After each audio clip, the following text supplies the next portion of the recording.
সংযুক্ত হৈ আছে বিশিষ্ট অভিনেত্ৰী প্ৰস্তুতি পৰাশৰ মই প্ৰস্তুতি পৰাশৰ আপোনাক স্বাগতম জনাইছো আৰু শেহতীয়াকৈ যেহেতু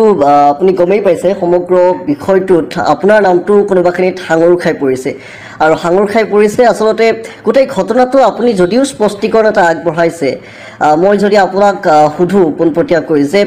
কিহৰ কাৰণে আপোনাৰ নামটো হয়তো অভিনেতা অভিনেত্ৰীটো বহুতেই আছিল আপোনাৰ নামটো কিহৰ কাৰণে অহা বুলি আপুনি স্পষ্টকৈ ক'ব বিচাৰিব আবাহন থিয়েটাৰ দুটা গান কৰিছিলে বিগত বৰ্ষত হয় আৰু সুনিবৰাই গানটো কোৰিওগ্ৰাফি কৰাৰ বাহিৰে তেওঁলোকৰ ব্যক্তিগত কোনো ধৰণৰ মোৰ সম্পৰ্ক নাই কিন্তু আপোনালোকে সোশ্যাল মিডিয়া আজিকালিতো সবেই খুচৰে চালে গম পাব না তেওঁলোকৰ মোৰ ব্যক্তিগত এখন ফটো আপোনালোকে পাব না ব্যক্তিগত কিবা অনুষ্ঠানত তেওঁৰ অনুষ্ঠানত মই গৈছো মোৰ অনুষ্ঠানত তেওঁ আহিছে যি ধৰণে আমি বস্তুবোৰ ভাবো গতিকে সুনিবৰাৰ লগত ব্যক্তিগত কোনো সম্পৰ্ক নাই বিশাল নামৰ ল'ৰাজনক মই নিউজৰ যোগেদিহে গম পাইছো যে তেওঁৰ এজন ভাতৃ আছে বুলি আগে পিছে শুনা নাই সুমিৰ গিৰিয়েকক মই জানো কাৰণ গানৰ শ্বুটিঙত যেতিয়া সুমিৰ হাজবেণ্ড শ্বুটিঙত আহে সেইখিনিলৈকে সীমাবদ্ধ এতিয়া নিউজ চেনেলৰ যোগেদি মোৰ নামটো প্ৰকাশ কিহৰ কাৰণে কৰিছে কি ভিত্তিত কৰিছে সেই ভিত্তিটো ময়ো বিচাৰিছো মোৰ কালি স্পষ্টীকৰণৰ যোগেদি এটা কথাই স্পষ্টকে মই কৈছো যে যিটো তথ্যৰ ভিত্তিত তেওঁলোকে মোৰ নামটো উচ্চাৰণ কৰিছে সেই তথ্যখন মোক লাগে সেই তথ্যখন আমাৰ আগত মজুত কৰক আৰু প্ৰকাশিত বাতৰিটো এনেকুৱাকে ওলাইছে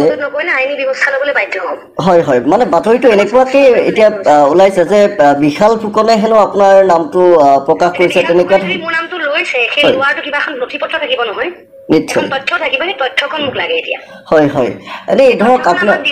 হয় কাৰণ এতিয়া মই কালি এটা চেনেলৰ এজন হেডক মই ফোন কৰিছো তেওঁলোকে প্ৰথমতে ক'লে বিশাল ফুকনৰ মুখেদি ওলাইছে বুলি তাৰপিছত তেওঁ মই যেতিয়া তেওঁক এই প্ৰশ্নটো সুধিলো যে আপোনালোকৰ যদি বিশাল ফুকনৰ মুখেদি ওলাইছে আপোনালোকে কিবা এটা প্ৰমাণ থাকিব চাগে এখন ওলোৱাৰ হয় আৰক্ষী বিভাগৰ ফালৰ পৰা কিবা এখন আপোনালোকৰ হাতলৈ গৈছে যেনেকে বিশাল ফুকনৰ বিশাল সম্পত্তিৰ তালিকাখন আপোনালোকৰ হাতলৈ আহিছে তেনেকৈ এখন তালিকা মানে আৰক্ষীৰ ফালৰ পৰা অফিচিয়েলি আহিব আপোনালোকৰ হাতলৈ সেই অফিচিয়েল তালিকাখন মোক দিয়ক এটা মোৰ প্ৰশ্ন কৰিবলগীয়া একো নাথাকে তেওঁলোকে কৈছে অফিচিয়েল তালিকা নাই মানে বিশাল ফুকনক আপুনি নথকাৰ পিছত তেওঁলোকে আমাৰ নামটো কি ধৰণে উচ্চাৰণ কৰিছে সেইটোহে আমাৰ কাৰণে প্ৰশ্নবোধক চিন হৈছে এতিয়া হয় হয় আৰু আমিও সেইকাৰণে সুধিছো যে বহু হয়তো অভিনেত্ৰী আছিলে তাৰ ভিতৰত প্ৰস্তুতি পৰাশৰ নামটো কিয় আহিছে সেইটোক লৈ এটা আমি বিচাৰিছো কিয়টো যিসকল সংবাদ মাধ্যমে উলিয়াইছে তেওঁলোকক আমি সেই প্ৰশ্নটো উলিয়াইছো কিয় উলিয়াইছে হয় হয় নিশ্চয় আমাক দিয়ক তেতিয়া আমি আশ্বস্ত হ'ম তাৰ কাৰণে কিন্তু প্ৰস্তুতি পৰাশৰৰ স্পষ্ট কথা যে বিশাল ফুকনক আপুনি কাহানিও চিনি নাপায় আপোনালোকে আজিকালি সব বস্তু ইজি নহয় ফোন ট্ৰেক কৰিলে গম পাই যাব হয় হয় নিশ্চয় তেওঁৰ লগত মোৰ কিবা কানেকশ্যন আছে নেকি বুজিছো আজিকালি সব বস্তু সহজ উলিয়াবৰ কাৰণে হয় হয় আৰু আপুনি মানে কেনেকুৱা দৃষ্টিৰে চাই সমগ্ৰ বিষয়টোত যে আপোনাৰ নামটো চূড়ান্ত পৰ্যায়ত বেয়া অৱস্থা হৈছে এয়া এক প্ৰকাৰ আপোনাৰ ষড়যন্ত্ৰ নেকি কিবা বিচাৰিম যিসকলে ইনভেষ্ট কৰিছে তেওঁলোকে মূৰ্খামি কৰিছে কিন্তু কাৰণ মই নিজে এগৰাকী কমাৰ্চ গ্ৰেজুৱেট হয় মই M.Com পাছ মই নিজে জানো যে এনেকুৱা ধৰণৰ বিনিয়োগৰ ফল কি হয় আৰু বিনিয়োগ ব্যৱস্থা বিভিন্ন ধৰণে আছে যে CMA কৈ আছে মাননীয় মুখ্যমন্ত্ৰী কৈ আছে প্ৰতি মুহূৰ্তত আমি শুনি আছো কথাবোৰ ৰিজাৰ্ভ বেংকৰ অনুমোদন নোহোৱা যিকোনো বিনিয়োগত বিনিয়োগ কৰিবলৈ যোৱাটো আমাৰ কাৰণে চূড়ান্ত মূৰ্খামি কিন্তু নিশ্চয় নিশ্চয়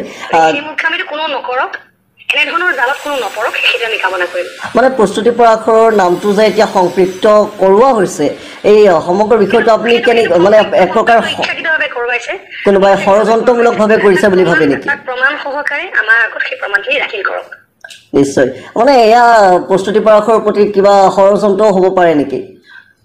এইটো মই কেনেকৈ গম কওকচোন যিসকলে উলিয়াইছে তেওঁলোকে গম পাব হয় হয় কাৰণে কৰিছে তেওঁলোকে এই কামটো নিশ্চয় নিশ্চয় আৰু যেহেতু আমি সেইকাৰণে আপোনাক আচলতে আমি মানে যেহেতু এটা সৰ্বত্ৰ চৰ্চা হৈ আছে আৰু আমিও সেইকাৰণে আপোনাৰ লগত অকণমান কথা পাতিবলৈ চেষ্টা কৰিলোঁ আৰু যেহেতু আপুনি কৈছেই যে আপুনি এই ট্ৰেডিঙৰ লগত আপুনি কোনো পধ্যেই জড়িত নাছিল হয় আৰু এতিয়া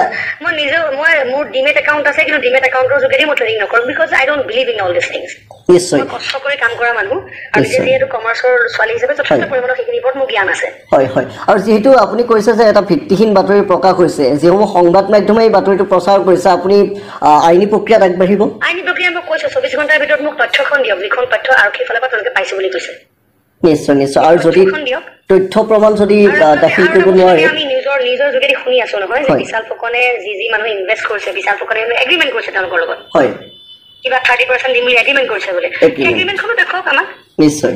যদি মোৰ নামত এগ্ৰিমেণ্ট থাকিব ন যদি মই ইনভেষ্ট কৰিছো নিশ্চয় নিশ্চয় এগ্ৰিমেণ্টবোৰ দেখাওক আমাক প্ৰমাণখিনি দিয়ক মাত্ৰ প্ৰমাণ নোহোৱাকে এটা নাম আমি জনমানসত কাম কৰি থকা মানুহ আমাৰ নিজস্ব এটা নাম আছে মানুহৰ মাজত ৰাইজৰ মাজত বিভ্ৰান্তি সৃষ্টি কৰিবৰ কাৰণে যে আমাৰ নামবোৰ ব্যৱহাৰ কৰিছে মাক মোক ভুল কৰিছে কিন্তু মানে এটা ভিত্তিহীন বাতৰি এটা ওলাইছে আৰু তেনেকুৱাকে আপুনি ক'ব বিচাৰিছে প্ৰমাণ সহকাৰে তোমাক ক'বলগীয়া একো নাই হয় মানে এই মুহূৰ্তলৈকে বাতৰিটো ভিত্তিহীন বুলি আপুনি স্পষ্টকৈ কৈছে সম্পূৰ্ণভাৱে ভিত্তিহীন বাতৰি নিশ্চয় নিশ্চয় ধন্যবাদ প্ৰস্তুতি পৰাশৰ এইখিনি সময় দিয়াৰ বাবে